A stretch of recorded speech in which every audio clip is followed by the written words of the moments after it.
Hello, good morning. Durga Pal ma'am की class में आप सबका स्वागत है। Good morning, welcome back to Durga Pal ma'am's class. आज की क्लास में हम पढ़ने जा रहे हैं क्लास 8 का चैप्टर 7 जो है कबीर जी की साखियाँ। इन साखियों का एक्सप्लेनेशन, व्याख्या, प्रसंग सहित मैं आप लोगों को कराने जा रही हूँ।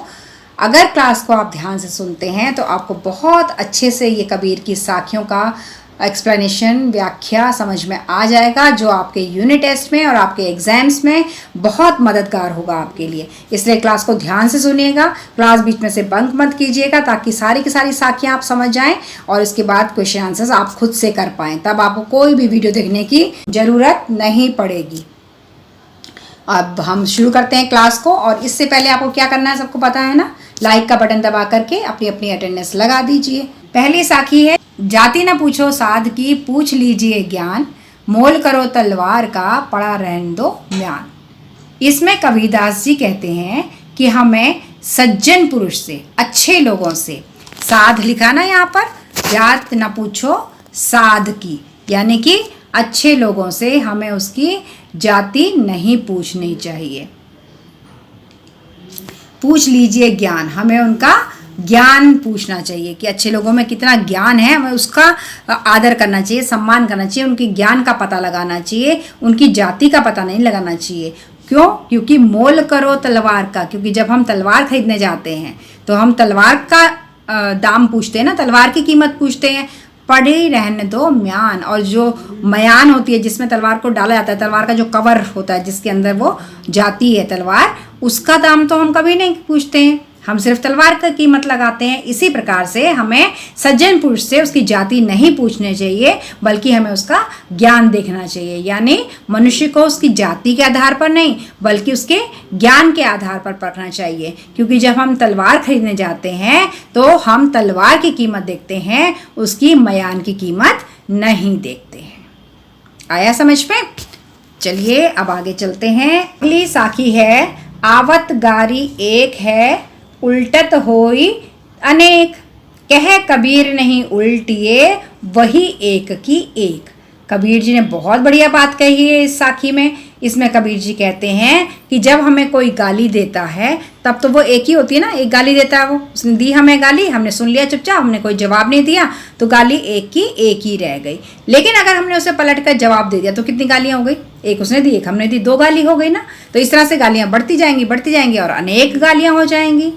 इसलिए जब हम उसकी एक गाली पर ध्यान नहीं देंगे तो गालियाँ वहीं ख़त्म हो जाएंगी, वही एक की एक, वो तो एक ही रह जाएगी जो उसने दी है, हमने तो आगे दी ही नहीं, तो आगे बात बढ़ी ही नहीं।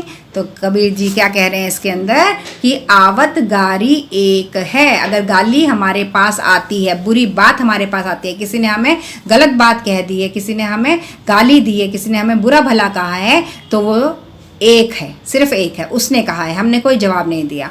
उल्टत होई अनेक, अगर हम उलट कर जवाब दे देते हैं, पलट कर उसको जवाब दे देते हैं, तो इस तरह से गाली एक की 2 हो जाती हैं। कह कबीर नहीं उल्टिए, कबीर जी कहते हैं कि कभी भी गाली का जवाब गाली से नहीं दीजिए, कभी भी बुरे बात की का जवाब बुरी बात से मत दीजिए, वही एक की एक, क्योंकि इससे गाली वही एक रह जाएगी, एक ही गाली रह जाएगी, गालियाँ बढ़ेंगी नहीं, विवाद बढ़ेगा नहीं, झगड़ा बढ़ेगा नहीं, अगर हम पलट के किसी को जवाब नहीं देंगे तो। इसलिए बर्दाश्त शक्ति को बढ़ाइए। अगर कोई इंसान आपके सामने बैठा है और आपसे गलत बात कर रहा है तो उसे बोलने दीजिए, उसका जवाब ही मत दीजिए।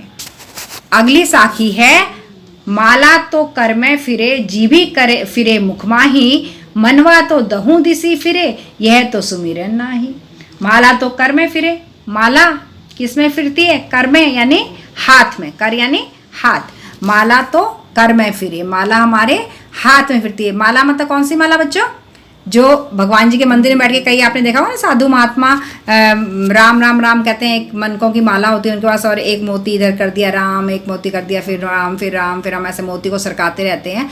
वो माला किस लिए होती है? क्योंकि उसमें 108 मोती होते हैं, और हमारे हिंदू रीति रिवाज के अनुसार भगवान का नाम 108 बार लेना शुभ माना जाता है, अच्छा माना जाता है। तो कहीं हमसे गलती ना हो जाए, 108 की जगह 106 या 109 ना हो जाए, इसके लिए लोग माला को हाथ में लेकर लेकर राम राम राम राम राम राम जपते हैं ताकि उनकी गिनती पूरी हो जाए 108 की, इसलिए उस माला को फेरा जाता है। तो यहाँ पर कबीर जी ने कहा है माला तो कर में फिरे, माला तो हमारे हाथ में फिरती है, जीभी फिरे मुख माही, जीभ जीभ जीभ कहाँ फिर रही है? मुंह के अंदर।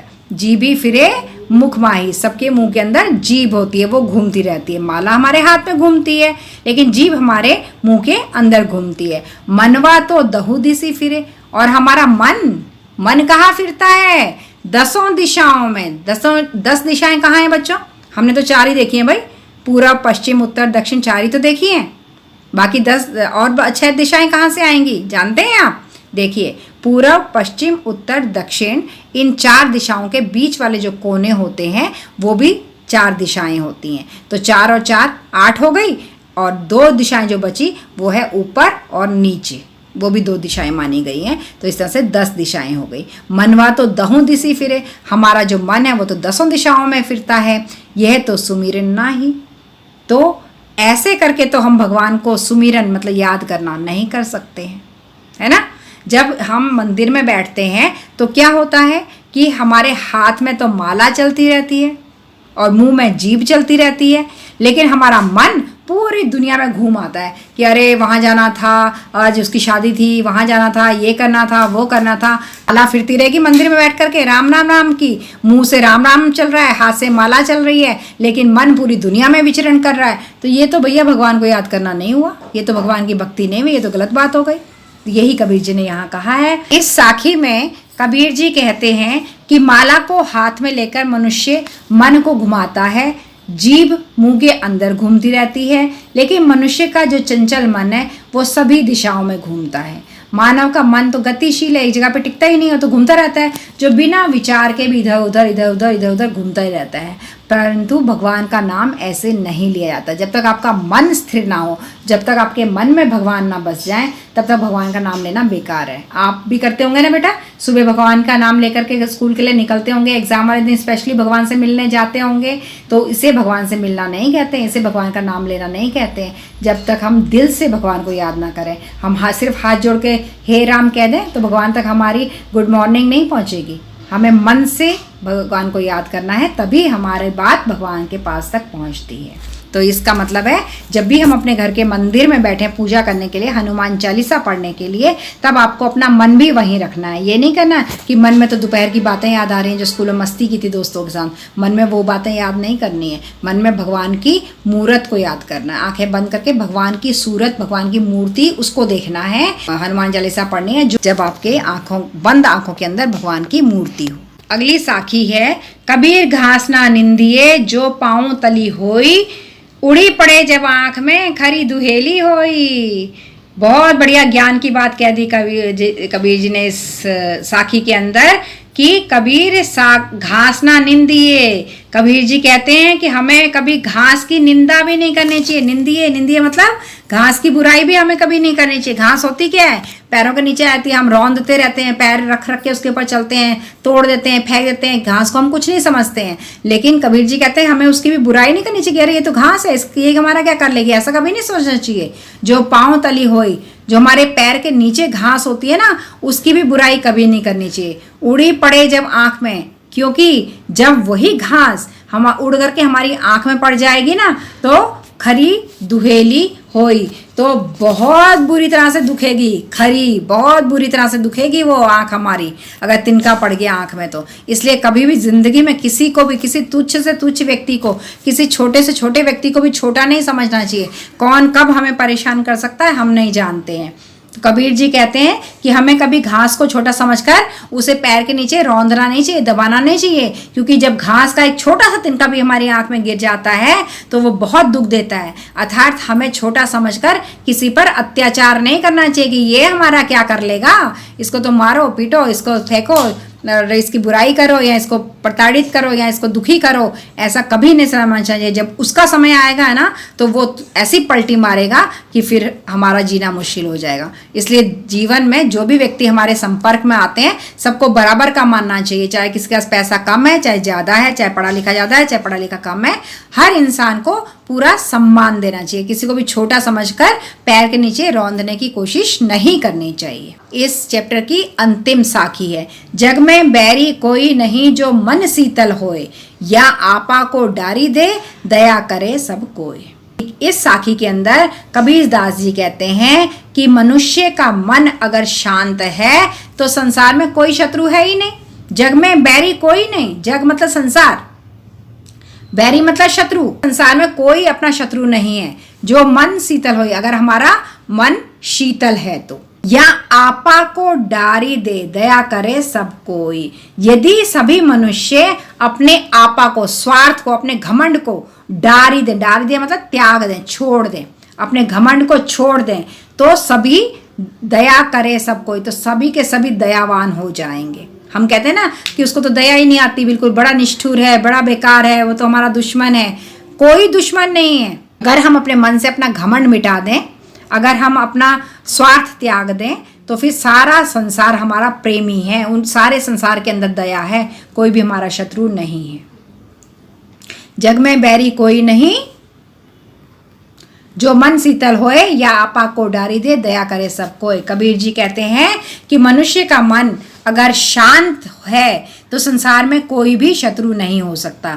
यदि सभी मनुष्य स्वार्थ का त्याग कर दें तो सभी दयावान हो जाएंगे, अर्थात मनुष्य को अपनी कमजोरियों को दूर करके संसार में प्यार और दया को फैलाना चाहिए। तो बच्चों, ये थी कबीर की साखियाँ, क्लास 8 का चैप्टर 7 है ये, वसंत भाग 3 से। उम्मीद करती हूँ कि आपको बहुत अच्छे से ये साखियों का व्याख्या समझ में आ गई होगी। अब बात आती है प्रसंग की। मैं आपको हमेशा प्रसंग कविता के अंत में बताती हूँ ताकि आपको याद रहे। देखिए, ये साखियाँ हैं, हर साखी का अलग अलग मतलब है, इसलिए हर प्रसंग की एक लाइन तो बदलेगी, लेकिन ऊपर की 3 लाइनें सेम रहेंगी कि ये हमारी वसंत भाग 3 से ली गई हैं। कबीर की साखियाँ कविता का नाम है और कबीर जी ने इनकी रचना की है। ठीक है, ये 3 लाइनें बिल्कुल सेम रहेंगी हर एक साखी के प्रसंग में, और चौथी लाइन हर साखी के प्रसंग में बदल जाएगी, और जो भी अर्थ उस साखी का निकलता है वही आप प्रसंग में भी लिखेंगे। जैसे मैं लास्ट वाले का प्रसंग बताती हूँ कि प्रस्तुत साखी हमारी हिंदी की पाठ्य पुस्तक वसंत भाग 3 से ली गई है। इस साखी के कवि कबीर दास जी हैं। इसमें कबीर दास जी मनुष्य को स्वार्थ त्याग कर दयावान बनने की सीख दे रहे हैं। ये अंतिम साखी का प्रसंग मैंने पढ़ा, तो पूरा प्रसंग आप सेम टू सेम लिखेंगे हर एक साखी के लिए। सिर्फ जो अंतिम लाइन मैंने पढ़ी ना कि इसमें कबीरदास जी मनुष्य को स्वार्थ त्याग कर दयावान बनने की सीख दे रहे हैं, तो आप हर साखी के लिए अलग लिखेंगे कि इसमें कबीरदास जी इससे ऊपर वाली जो साखी है उसमें क्या लिखेंगे हम अंतिम लाइन प्रसंग में कि इस साखी में कबीरदास जी किसी भी व्यक्ति को तुच्छ ना मानने की सलाह दे रहे हैं। ठीक है, तो इस तरह से हम इन साखियों का प्रसंग लिखेंगे। अब इन साखियों के प्रसंग इस तरह से लिखे जाएंगे, हर साखी के प्रसंग की अंतिम लाइन बदल जाएगी, उसमें साखी का अर्थ आ जाएगा, बाकी लाइनें सेम रहेंगी। अब अंत में आकर के मुझे लगता है आप लोगों को साखियाँ समझ में आ गई होंगी। तो क्या करना है, अगर आपने अपनी अटेंडेंस नहीं लगाई है तो लाइक का बटन दबाइए, अटेंडेंस लग जाएगी आपकी। और अपने दोस्तों से ज़रूर शेयर कर दीजिएगा, बताइएगा कि दुर्गापाल मैम की क्लास में कितने बढ़िया से पढ़ाया जा रहा है, आप लोगों को कितने अच्छे से आपको समझ में आ रहा है। और चैनल पर अगर आप नए आए हैं, आपने सब्सक्राइब नहीं किया है तो प्लीज़ सब्सक्राइब ज़रूर करिए। इससे क्या होता है कि क्लास टीचर जो है, सब्जेक्ट टीचर जो है, उसको भी मोटिवेशन मिलता है, यानी मुझे मोटिवेशन मिलेगा और अच्छी बेहतरीन वीडियो बनाने के लिए। तो सब्सक्राइब जरूर कर लेना और बेल आइकन को जरूर दबा लीजिएगा, जिससे क्या होगा, जैसे ही मैं क्लास 8 का नया कोई भी वीडियो डालूंगी आपको तुरंत नोटिफिकेशन आ जाएगा कि आपकी क्लास का वीडियो आ गया है, जाइए देखिए। और इन वीडियो को देखने का फ़ायदा क्या होगा कि आपको घर बैठे पूरी व्याख्या समझ में आ रही है। अगर क्लास में ध्यान नहीं भी दिया है कभी आपने, और आपका अगर एग्ज़ाम है तो मम्मी को परेशान नहीं करना है, दुर्गापाल मैम की क्लास खोलिए और तुरंत से पढ़ लीजिए। बस एक बार व्याख्या समझ में आ गई तो सारे प्रश्नों के उत्तर आप बना सकते हैं। ठीक है, तो अब चलते हैं हम, और आपको लाइक करना है, शेयर करना है, सब्सक्राइब करना है और बेल आइकन को दबाना है। अगली वीडियो तक के लिए thank you, bye bye, love you all. Thanks for attending Durga Pal Ma'am's class.